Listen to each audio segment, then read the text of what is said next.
Welcome to CSR centre. CSR online training Kannada ಚಾನೆಲ್ಗೆ ನಿಮ್ಮೆಲ್ಲರಿಗೂ ಸ್ವಾಗತ. ನೀವು ಇನ್ನೂ ನಮ್ಮ ಚಾನೆಲ್ ಅನ್ನ ಸಬ್ಸ್ಕ್ರೈಬ್ ಮಾಡಿಲ್ಲ ಅಂದ್ರೆ ಪ್ಲೀಸ್ ಸಬ್ಸ್ಕ್ರೈಬ್ ಮಾಡಿ ಮತ್ತು ಬೆಲ್ ಐಕನ್ ಅನ್ನ ಕ್ಲಿಕ್ ಮಾಡಿ. ನಮ್ಮ ಚಾನೆಲ್ ಅಲ್ಲಿ ಬರುವಂತಹ ಎಲ್ಲಾ ಹೊಸ ವಿಡಿಯೋಗಳನ್ನ ನೀವು ನೋಡೋದಕ್ಕೋಸ್ಕರ. ನಮ್ಮ ಚಾನೆಲ್ ಅಲ್ಲಿ ಬರುವಂತಹ ವಿಡಿಯೋಗಳು ನಿಮ್ಗೆ ಇಷ್ಟ ಆದಲ್ಲಿ ಪ್ಲೀಸ್ ಲೈಕ್ ಮಾಡಿ, ಶೇರ್ ಮಾಡಿ ಮತ್ತು ಕಮೆಂಟ್ ಮಾಡಿ ಅಂತ ಹೇಳ್ತಾ ಮತ್ತೊಮ್ಮೆ ನಿಮ್ಮೆಲ್ಲರಿಗೂ ಸಿಎಸ್ಆರ್ ಆನ್ಲೈನ್ ಟ್ರೈನಿಂಗ್ ಕನ್ನಡ ಚಾನೆಲ್ಗೆ ಸ್ವಾಗತ. ಇವತ್ತು ನಾವು ನೋಡೋಣ ಫೋಟೋಶಾಪ್ ನಲ್ಲಿ ನಾವು ಯಾವ ರೀತಿಯಾಗಿ ಪಾಸ್ಪೋರ್ಟ್ ಸೈಜ್ ಫೋಟೋಗಳು ಮತ್ತು ಸ್ಟಾಂಪ್ ಸೈಜ್ ಫೋಟೋಗಳನ್ನ ಮಾಡಬೇಕು ಅಂತ. ಲಾಸ್ಟ್ ಕ್ಲಾಸ್ ಅಲ್ಲಿ ನಾವು ನೋಡಿದ್ವಿ 4x6 ಪೇಪರ್ ಅಲ್ಲಿ ಪಾಸ್ಪೋರ್ಟ್ ಸೈಜ್ ಫೋಟೋಗಳಿರಬಹುದು ಅಥವಾ ಸ್ಟಾಂಪ್ ಸೈಜ್ ಫೋಟೋಗಳಿರಬಹುದು ಅಥವಾ ಸ್ಟಾಂಪ್ ಸೈಜ್ ಮತ್ತು ಪಾಸ್ಪೋರ್ಟ್ ಸೈಜ್ ಫೋಟೋಗಳನ್ನ ಯಾವ ರೀತಿಯಾಗಿ ನಾವು ಮಾಡ್ಬೇಕಂತ. ಅದೇ ರೀತಿಯಾಗಿ ಇವತ್ತು ನಾವು ನೋಡೋಣ 4x6 ಪೇಪರ್ ಮತ್ತು 8x12 ಪೇಪರ್ ಅಲ್ಲಿ ಪಾಸ್ಪೋರ್ಟ್ ಸೈಜ್ ಫೋಟೋ ಮತ್ತು ಸ್ಟಾಂಪ್ ಸೈಜ್ ಫೋಟೋಗಳನ್ನ ಯಾವ ರೀತಿಯಾಗಿ ನಾವು ಮಾಡಬೇಕು ಅಂತ. ನೀವು ಫೋಟೋಶಾಪ್ ಅಲ್ಲಿ ಪ್ರಾಕ್ಟೀಸ್ ಮಾಡಿದ್ರೆ ನಿಮ್ಗೆ ಗೊತ್ತಾಗುತ್ತೆ 4x6 ಪೇಪರ್ ಇರಬಹುದು ಅಥವಾ 8x12 ಪೇಪರ್ ಅಲ್ಲಿ ಪಾಸ್ಪೋರ್ಟ್ ಸೈಜ್ ಫೋಟೋಗಳಿರಬಹುದು ಅಥವಾ ಸ್ಟಾಂಪ್ ಸೈಜ್ ಫೋಟೋಗಳಿರಬಹುದು ಅಥವಾ ಪಾಸ್ಪೋರ್ಟ್ ಸೈಜ್ ಫೋಟೋ ಮತ್ತು ಸ್ಟಾಂಪ್ ಸೈಜ್ ಫೋಟೋಗಳನ್ನ ಮಿಕ್ಸ್ ಮಾಡಿ ನಾವು ಫೋಟೋಸ್ ಅನ್ನ ಮಾಡಬೇಕು ಅಂದಾಗ ಎಷ್ಟು ಟೈಮ್ ತಗೊಳುತ್ತೆ ಅಂತ ನೀವು ಪ್ರಾಕ್ಟೀಸ್ ಮಾಡಿದ್ರೆ ನಿಮ್ಗೆ ಗೊತ್ತಾಗುತ್ತೆ. ಆದ್ರೆ ನೀವು ನೋಡಿರಬಹುದು ಯಾವುದೇ ಸ್ಟುಡಿಯೋಗೆ ನಾವು ಹೋದಾಗ 5 ಮಿನಿಟ್ಸ್ ಒಳಗಡೆ ನಮ್ಗೆ ಫೋಟೋಗಳನ್ನ ಕೊಡ್ತಾರೆ. ನಾವು ಪಾಸ್ಪೋರ್ಟ್ ಸೈಜ್ ಫೋಟೋಗಳನ್ನ ತಗೊಳ್ತಿರಬಹುದು ಅಥವಾ ಸ್ಟಾಂಪ್ ಸೈಜ್ ಫೋಟೋಗಳನ್ನ ತಗೋಬಹುದು ಅಥವಾ ಪಾಸ್ಪೋರ್ಟ್ ಮತ್ತು ಸ್ಟಾಂಪ್ ಸೈಜ್ ಫೋಟೋಗಳನ್ನ ತಗೊಳ್ತಾ ಇರಬಹುದು. ಎಷ್ಟೇ ಫೋಟೋ ನಾವು ತಗೊಂಡ್ರು ಸಹ ವಿತಿನ್ 5 ಮಿನಿಟ್ಸ್ ಅಥವಾ 3 ಮಿನಿಟ್ಸ್ ಅಲ್ಲಿ ನಮ್ಗೆ ಅವರು ಫೋಟೋಗಳನ್ನ ಕೊಡ್ತಾರೆ. ಫೋಟೋ ಸ್ಟುಡಿಯೋದಲ್ಲಿ ಯಾವ ರೀತಿಯಾಗಿ ಅವರು 5 ಮಿನಿಟ್ಸ್ ಅಲ್ಲಿ ನಮ್ಗೆ ಫೋಟೋಗಳನ್ನ ಕೊಡ್ತಾರೆ, ಅದೇ ರೀತಿಯಾಗಿ ನಾವು ಇವತ್ತು ಮಾಡೋಣ. ಫೋಟೋಶಾಪ್ ಅಲ್ಲಿ ನೀವು ವಿತಿನ್ ಮಿನಿಟ್ ಅಲ್ಲಿ ಯಾವ ರೀತಿಯಾಗಿ ನಾವು ಪಾಸ್ಪೋರ್ಟ್ ಮತ್ತು ಸ್ಟಾಂಪ್ ಸೈಜ್ ಫೋಟೋಗಳನ್ನ ಮಾಡಬೇಕು ಅಂತ. ನೀವು ಸ್ಟುಡಿಯೋದಲ್ಲಿ ವರ್ಕ್ ಮಾಡೋ ಹಾಗಿದ್ರೆ ಅಥವಾ ನಿಮ್ದೇ ಸ್ಟುಡಿಯೋ ಇದ್ರೆ ನೀವು ಈ ರೀತಿಯಾಗಿ ತುಂಬಾ ಈಸಿಯಾಗಿ ಫೋಟೋಗಳನ್ನ ಮಾಡಬಹುದು. ಬನ್ನಿ ಹಾಗಾದ್ರೆ ನೋಡೋಣ ಯಾವ ರೀತಿಯಾಗಿ ಫೋಟೋಗಳನ್ನ ನಾವು ಮಾಡಬೇಕು ಅಂತ. ನಾನಿಲ್ಲಿ ಒಂದು ಫೋಟೋ ತಗೊಂಡಿದ್ದೀನಿ. ನೀವು ಇದೇ ರೀತಿಯಾಗಿ ಯಾವ ಫೋಟೋ ಬೇಕು ತಗೋಬೇಕಾಗುತ್ತೆ. ನಂತರ ಕ್ರಾಪ್ ಟೂಲ್ ನಾನಿಲ್ಲಿ ತಗೊಳ್ತಾ ಇದ್ದೀನಿ. ಮೊದಲು ನಾವು ಪಾಸ್ಪೋರ್ಟ್ ಸೈಜ್ ಫೋಟೋಗಳನ್ನ ನೋಡೋಣ ಯಾವ ರೀತಿಯಾಗಿ ಮಾಡಬೇಕು ಅಂತ. ಇಲ್ಲಿ ಕ್ಲಿಕ್ ಮಾಡ್ತಾ ಇದ್ದೀನಿ. ನಂತರ ಸೈಜ್ ಅಂಡ್ ರೆಸಲ್ಯೂಷನ್ ನಾನಿಲ್ಲಿ ಕ್ಲಿಕ್ ಮಾಡ್ತಾ ಇದ್ದೀನಿ. ನಂತರ ಫೋಟೋ ಸೈಜ್ ನಾವಿಲ್ಲಿ ಕೊಡಬೇಕಾಗುತ್ತೆ. ಫೋಟೋ ಪೇಪರ್ ಗಳ ಸೈಜ್ ಯಾವ ರೀತಿಯಾಗಿ ಸ್ಟ್ಯಾಂಡರ್ಡ್ ಸೈಜ್ ಪೇಪರ್ಸ್ ಬರುತ್ತೆ ಅದೇ ರೀತಿಯಾಗಿ ಪಾಸ್ಪೋರ್ಟ್ ಸೈಜ್ ಫೋಟೋ ಮತ್ತು ಸ್ಟಾಂಪ್ ಸೈಜ್ ಫೋಟೋಗಳ ಸ್ಟ್ಯಾಂಡರ್ಡ್ ಸೈಜ್ ಇರುತ್ತೆ. ಅದೇ ಸೈಜ್ ಅನ್ನ ನಾವಿಲ್ಲಿ ತಗೋಬೇಕಾಗುತ್ತೆ. ಅಥವಾ ನಾವಿಲ್ಲಿ ಸೈಜ್ ಅನ್ನ ಹೆಚ್ಚು ಕಡಿಮೆ ಮಾಡಿ ಫೋಟೋಗಳ ಸೈಜ್ ಅನ್ನ ಹೆಚ್ಚು ಅಥವಾ ಕಡಿಮೆ ನಾವು ಮಾಡಬಾರದು. ಆಗ ಫೋಟೋಸ್ ಸರಿಯಾಗಿ ಬರೋದಿಲ್ಲ. ಫೋಟೋಗಳ ಸ್ಟ್ಯಾಂಡರ್ಡ್ ಸೈಜ್ ಅನ್ನ ನಾವಿಲ್ಲಿ ತಗೋಬೇಕಾಗುತ್ತೆ.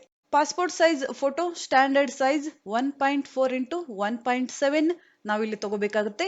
ನಂತರ ರೆಸಲ್ಯೂಷನ್ 300 ನಾವಿಲ್ಲಿ ಕೊಡಬೇಕಾಗುತ್ತೆ. ನಂತರ ಓಕೆ, ಎಂಟರ್. ನಂತರ ಕ್ರಾಪ್ ಟೂಲ್ ಅನ್ನ ನಾನಿಲ್ಲಿ ತಗೊಳ್ತಾ ಇದ್ದೀನಿ.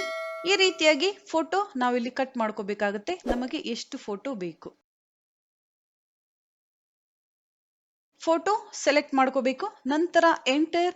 ಈಗ ಫೋಟೋ ಕಟ್ ಆಗಿದೆ. ನಂತರ ಮೂವ್ ಟೂಲ್ ಅನ್ನ ನಾನಿಲ್ಲಿ ತಗೊಳ್ತಾ ಇದ್ದೀನಿ. Shortcut key V.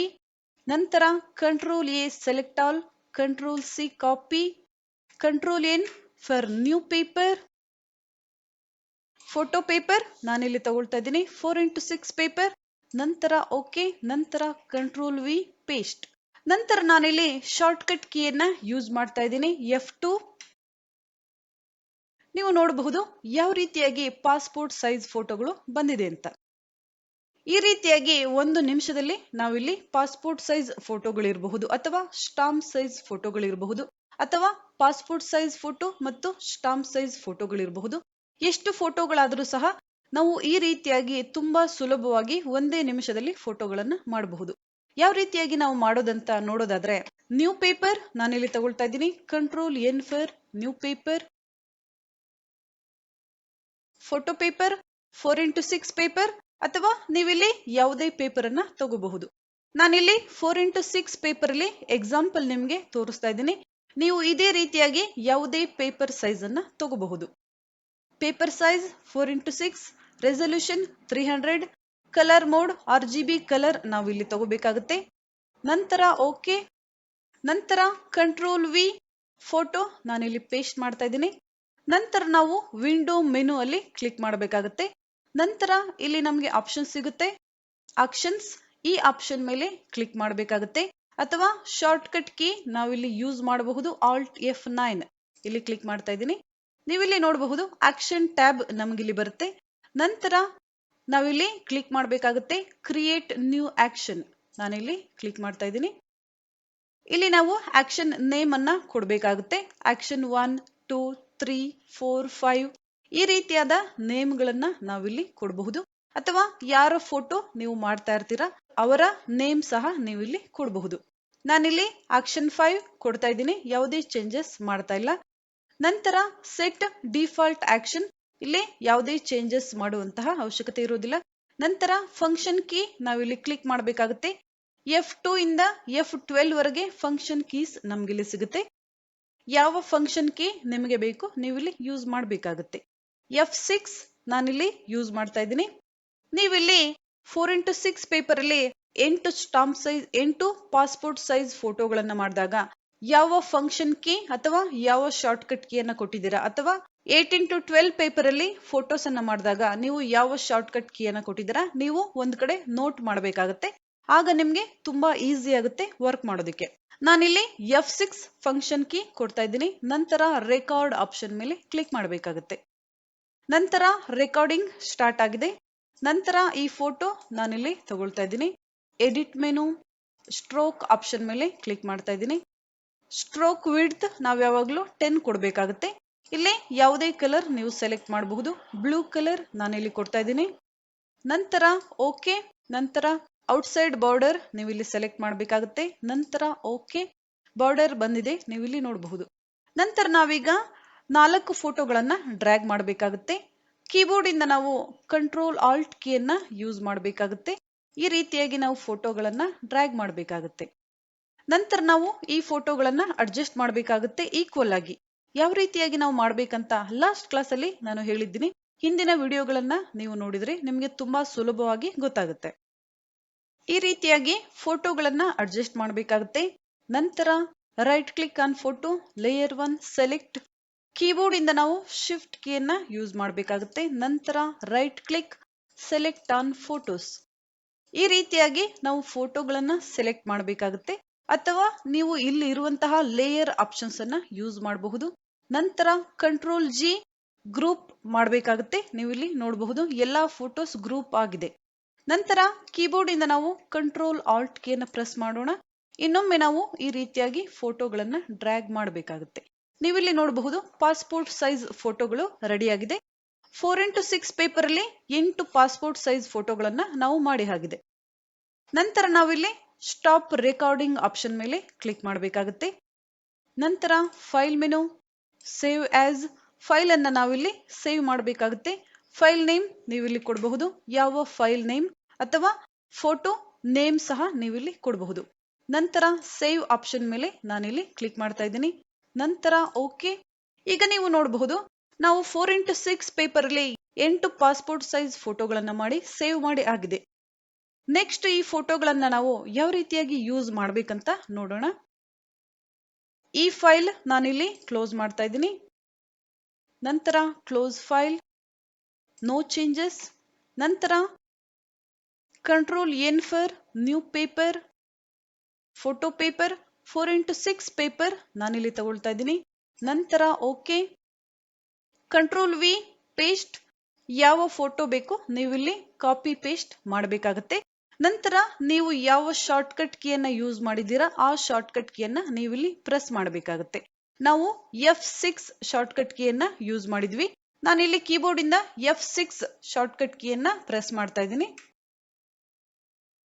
ನೀವಿಲ್ಲಿ ನೋಡಬಹುದು ಫೋಟೋಗಳು ಯಾವ ರೀತಿಯಾಗಿ ಬಂದಿದೆ ಅಂತ. ಈ ರೀತಿಯಾಗಿ ನಾವು ತುಂಬಾ ಸುಲಭವಾಗಿ ಫೋಟೋಸ್ ಅನ್ನ ಮಾಡಬಹುದು. ನಾನು ಕೆಲವು ಫೋಟೋಸ್ ಅನ್ನ ಸೇವ್ ಮಾಡಿದ್ದೀನಿ, ನಿಮ್ಗೆ ತೋರಿಸ್ತೀನಿ ಯಾವ ರೀತಿಯಾಗಿ ಫೋಟೋಗಳು ಬರುತ್ತೆ ಅಂತ. ನಂತರ 4x6 ಪೇಪರ್ ಅನ್ನ ನಾನಿಲ್ಲಿ ತಗೊಳ್ತಾ ಇದ್ದೀನಿ. Control N for new paper, 4x6 paper ನಾನಿಲ್ಲಿ ತಗೊಳ್ತಾ ಇದ್ದೀನಿ. ನಂತರ ಓಕೆ. ನಂತರ ಕಂಟ್ರೋಲ್ V ಪೇಸ್ಟ್ ಫೋಟೋ ನಾನಿಲ್ಲಿ ಪೇಸ್ಟ್ ಮಾಡ್ತಾ ಇದ್ದೀನಿ.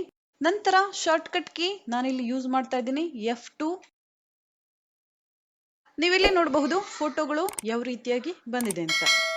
ನಂತರ ಕ್ಲೋಸ್ ಫೋಟೋಸ್. ನಂತರ control A select photo, control C copy, control N for new paper. 8x12 paper ನಾನಿಲ್ಲಿ ತಗೊಳ್ತಾ ಇದ್ದೀನಿ. 8x12. ನಂತರ ಓಕೆ. ನಂತರ ಕಂಟ್ರೋಲ್ ವಿ ಫಾರ್ ಪೇಸ್ಟ್. ನಂತರ ನಾನಿಲ್ಲಿ ಶಾರ್ಟ್ಕಟ್ ಕೀಯನ್ನು ಯೂಸ್ ಮಾಡ್ತಾ ಇದ್ದೀನಿ F3.